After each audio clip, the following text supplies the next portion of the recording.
Hi everyone, welcome to lab exercise 3.2 where we're going to go over genetic inheritance. You may notice today that we do not have too many materials. That's because this exercise is really best done by hand with a pencil, and the only thing that you'll need is either your smartphone or a quarter. I don't have a quarter, so I'm going to use this die just so I can kind of randomly select an answer, and also crayons or a colored pencil. So we'll work with both of those. So first we're talking about genetics and Punnett squares. Punnett square was developed by Gregor Mendel so that we could easily predict which alleles would be passed down to the offspring. So we also have something called a dihybrid, which means we're not just tracing one allele, we're going to be tracing two alleles at the same time. So here we're saying rabbits that have gray hair is dominant, or capital, to white hair. So the dominant allele is going to be represented by a capital, and the recessive allele is represented by a lowercase letter. Now, if we have two capitals, that's true breeding dominant. If we have two lowercase, that's true breeding recessive. But if we have one dominant allele and one recessive allele, we call that heterozygous. The heterozygous will most likely express the dominant trait. Here we also have black eyes and red eyes. So some rabbits have red eyes, which is a recessive trait, homozygous recessive. So number 1 says, what are the phenotypes of the following rabbits? We're going to fill it out in the chart to the right. So this chart right here. Here we have the genotype, big G, little g. So if I look at my chart up here, big G, little g represents gray hair. So I'm going to say gray. Now I have little b, little b. This refers to eye color. So I'm going to look over here. Little b represents red eyes. So my eye color is red. Let's do the next bunny. This bunny has the recessive trait for hair color. The recessive trait for hair color is white. This bunny also has the recessive trait for eye color, which we already know is red. Here we also have the recessive trait for hair color. Lowercase g is white. And instead of the recessive trait here, we have a dominant for eye color.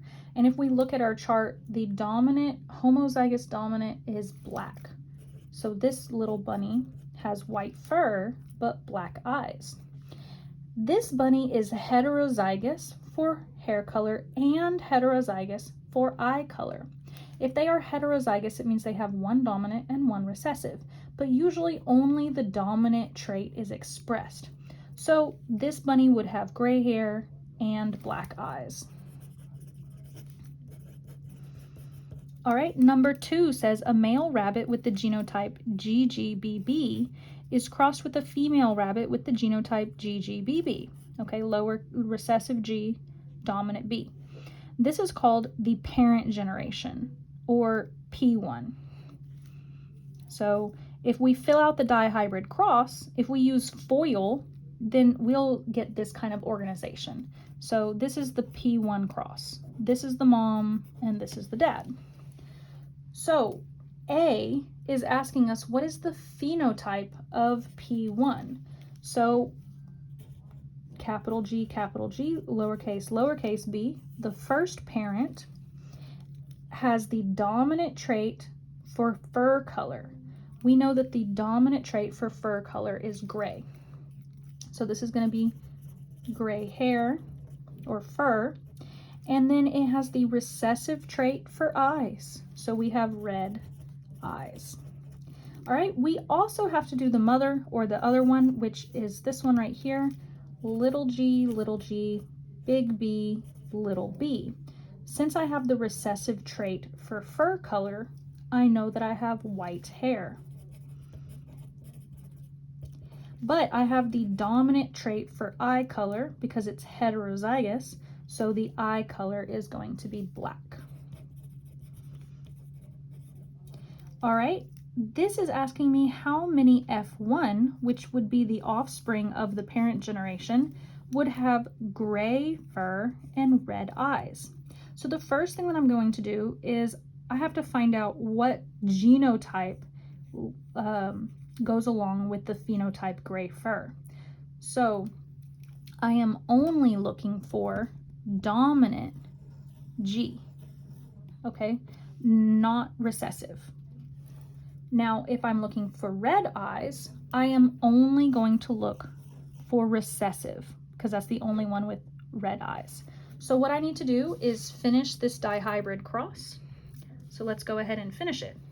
The way that we do a dihybrid cross is we have to use FOIL, which is first, inside, outside, last, which means for the mother, I'm going to put the first big G, little b, right here, big G, little b. Then I'm going to put the inside, which is big G, little b again. Then I'm going to put the outside, which is big G, little b again. Then I'm going to put the last, which is big G, little b again. So the mother all looks the same across the top once we complete FOIL. For the father, we're going to complete FOIL again. The first is little g, big B. So we see little g, big B. Inside is little g, big B. We see little g, big B again. Outside is going to be little g, little b. Little g, little b. And last is going to be little g, little b. So we see that again. Now we just have to pull it down. So everything in this row is going to have at least one big G and at least one little b. So I can do that for everything in this row. Now I go across. This one is going to have at least one little g and at least one big B. One little g, one big B. This one has a little g and a little b. This one has a little g and a little b. So this first row is done. Let's continue that forward. We're going to pull everything down.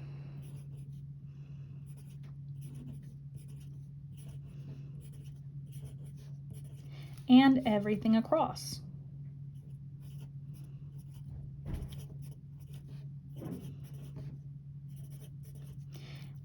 And you notice that I'm starting to see a pattern.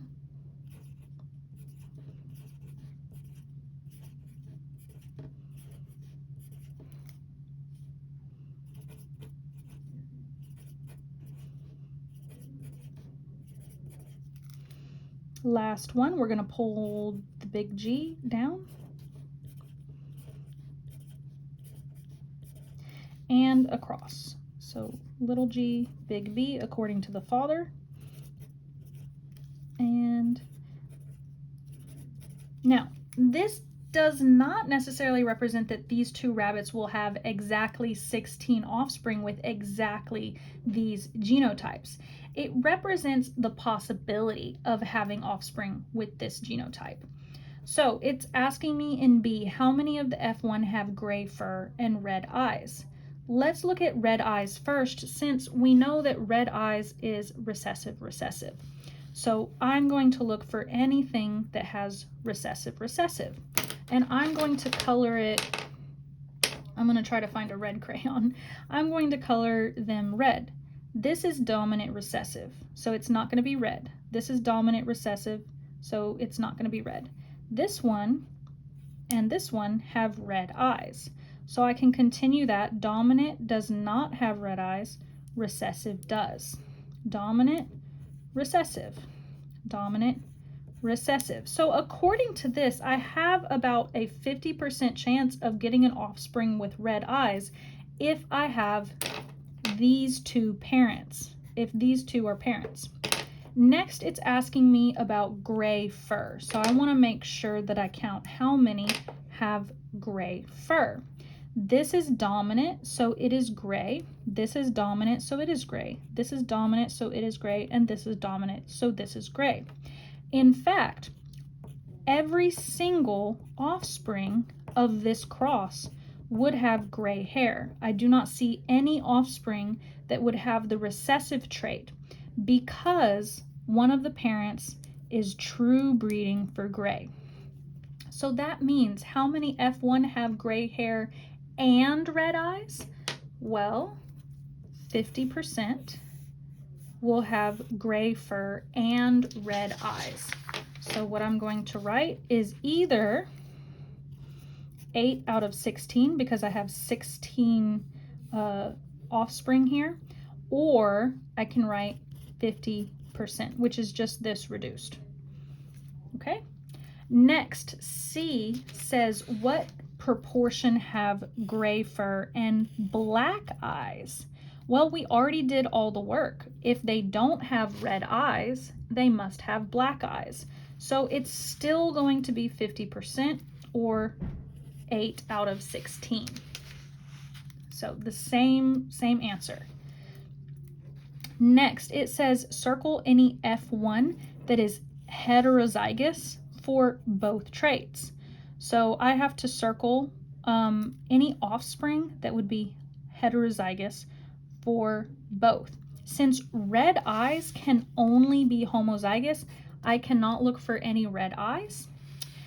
All of them are heterozygous for the gray hair, and all of these left over are heterozygous for black eyes. So if I'm going to circle them, I will circle each and every one, and it just so happened in this cross that it's also about 50% chance of getting a heterozygous offspring. Now this will be different depending on what the parents are. Let's turn the page. Now, not all traits follow the same pattern. So we're going to do a review where we look at some different inheritance patterns. For instance, normal autosomal inheritance is what we've been going over. So if I have a dominant trait for eyes, I'm going to pull this E down and I'm going to push this E across. This is dominant for eye color or number of eyes, depending on what we're talking about here with dominance. These are going to be heterozygous. They still express the dominant phenotype, even though they're heterozygous. They have one dominant allele and one recessive allele. They're still expressing the dominant trait. But this one right here has 2 recessive alleles, and it will express the recessive trait.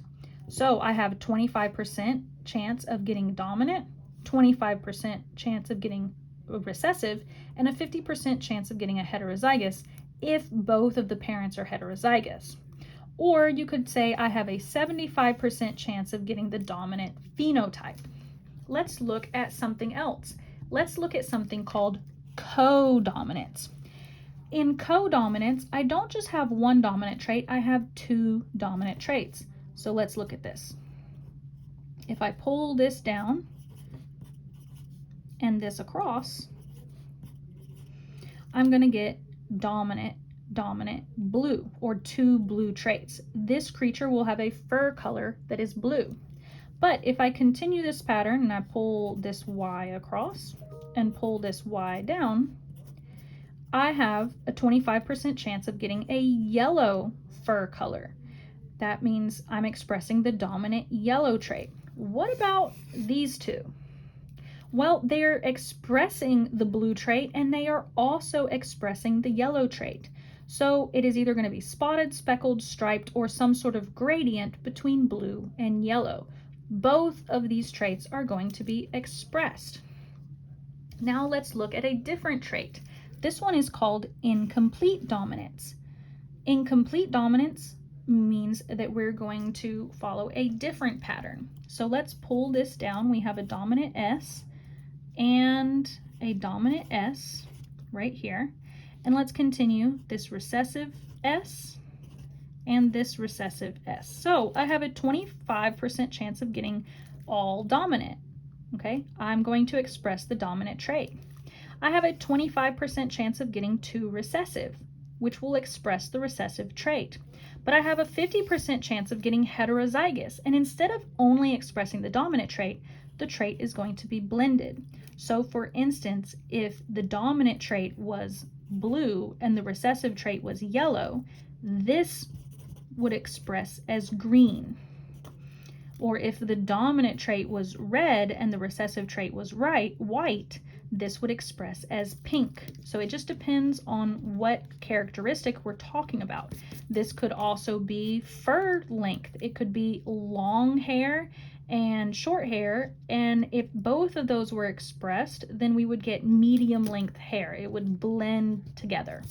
So it just depends on what trait we're talking about. When I'm talking about incomplete dominance, the characteristics will blend. All right, let's look at this activity down here. This activity is called monster genetics. We are going to code our own monster. In class, we're going to do this as a team where one person is going to flip one characteristic and the other person is going to flip the other characteristic or the other allele, because each person has 2 alleles. But our monster, since we're online, we're just going to roll the dice for both of them. Now, if you scan this QR code, you will get a digital coin that you can flip to either get heads or tails. I do not have a coin, so I'm going to use this dice, and anything 1, 2, or 3 is going to be heads, and 4, 5, or 6 is going to be tails. So we will randomly decide whether we get heads or tails this way. So the first thing that we're going to do is we are going to flip for the gender of our monster. We always have to have at least one X chromosome, but partner number 2 is going to flip for either heads, X chromosome, or tails, Y chromosome. So here we got a 4, so that means we're going to have a Y chromosome because we got a 4. Now, let's look at horns. It says flip only for X. This is an X-linked recessive trait, meaning that heads will have a carrier on the X chromosome and tails will be a non-carrier for the X chromosome. So that will tell us whether our male is affected or not because we only have one X. So let's see if we are a carrier on this one X. Heads, we're a carrier. Tails, we are not. All right, we got a 2. That means that we do have the trait. Because we don't have a bar body, we don't have a second X, that means that we are going to express this trait. So we do have horns. We're going to fill out the phenotype as we go. All right, legs. We either have 4 legs or 2 legs. Let's see. The first one is going to be dominant, 4 legs. And the second one is going to be dominant. So our monster is going to have 4 legs. All right, let's do the next one, tail. We either have a tail, which is dominant, or no tail, which is recessive. All right, the first one got a 2, so it is a tail. And the second one got a 5, so it is no tail. If we have 1 dominant and 1 recessive, we don't have any other notes about this. This is going to express the dominant trait. All right, let's go to eyes. We either have dominant multiple eyes or recessive fewer eyes. The first one is recessive and the second one is dominant. So because we have at least 1 dominant, we are going to express the dominant trait, which is multiple eyes. All right, let's do the fur coat. This is something called a regulatory gene, which will determine whether the next gene even happens. So the next one says it must have fur. So if we roll the dice and we end up with a fur coat, we can do the fur color. If we roll the dice and we do not have a fur coat, then we don't need to do this one. So let's go ahead and see if we have a fur coat or not.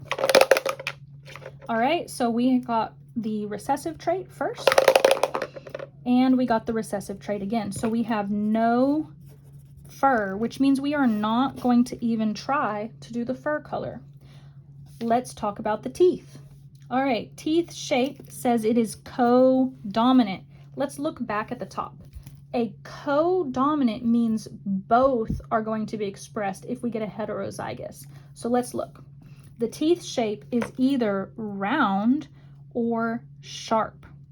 So let's roll the dice. Okay, we've got sharp teeth, and the second one, we also have sharp teeth.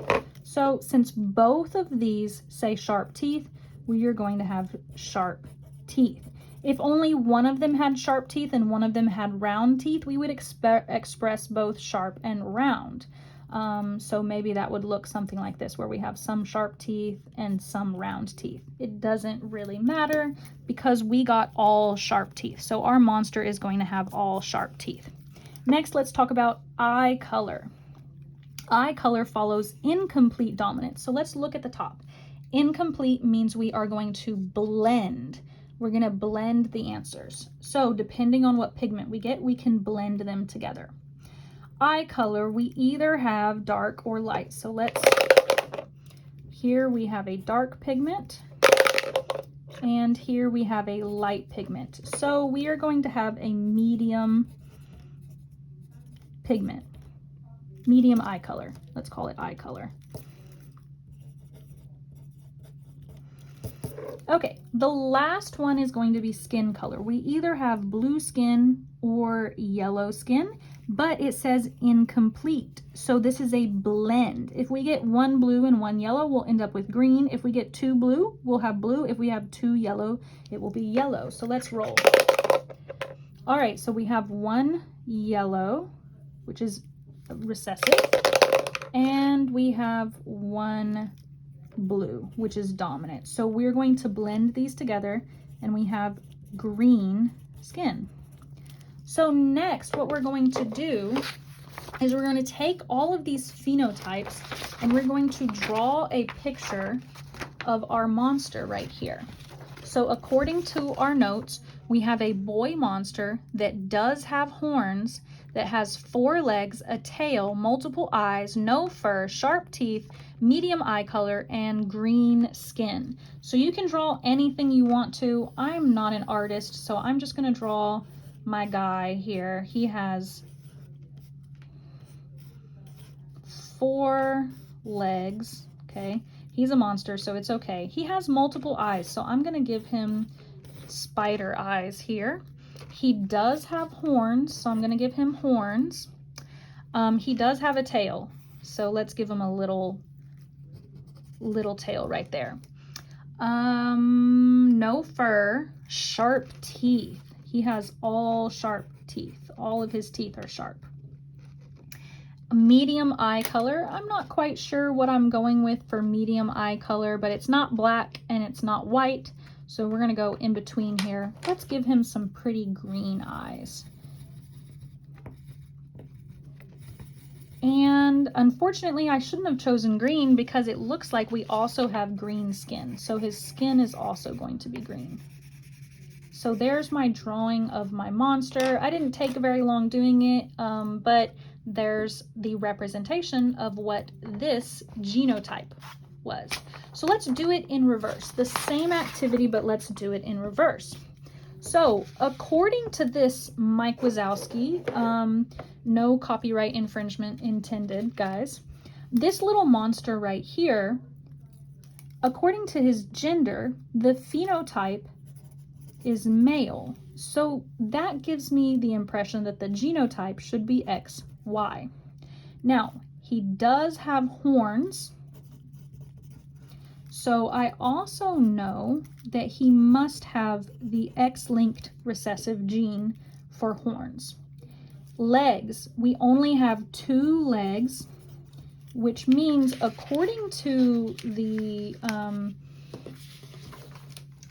trait that we filled out, having 2 legs is recessive. So we had to have lowercase l, lowercase l. We had to have both recessive traits in order to get 2 legs. Now, he does not have a tail. No tail. And according to the exercise that we just did, no tail is also recessive. Lots of recessive traits here. Eyes, we have fewer eyes, one eye, which means we also have the recessive trait for eyes. This guy is really recessive. Fur coat, we had no fur coat, which is recessive, lowercase c. Teeth, I'm not sure, but these look sharp to me. So we're gonna call them sharp. There's no molars, they're all sharp. There's no rounded teeth, so they're all sharp. And if they are all sharp, they are SS, and this is a codominant trait, so they're both big S's. Eye color, this looks like a light eye color to me, a light green instead of like a darker color, this very light eye color. So this is going to be incomplete dominant, which is lowercase p. Lots of recessive traits down here. And the skin color is green, which we know from our monster that has green skin. This is an incomplete dominance, meaning he had to have a dominant skin color and a recessive. So he had blue and yellow together to make this monster. So according to this phenotype, we know that the genotype must be very similar to this. Lots of recessive traits here. All right, the last page or the last activity on this exercise is completely optional. I'm not going to make a guide for it. It does walk you through, but if you want to go to this website or scan this QR code, I would prefer to go to the website on a computer rather than on the phone. This activity walks you through the different genotypes and meiosis of how you get those different genotypes according to these dragons that they call drakes. So this is a really fun exercise, and it really helps to solidify our learning in genotype versus phenotype and how we get those genotypes based on meiosis. So if you're interested, you can complete this, but if not, we are done for today. Thank you so much for joining me.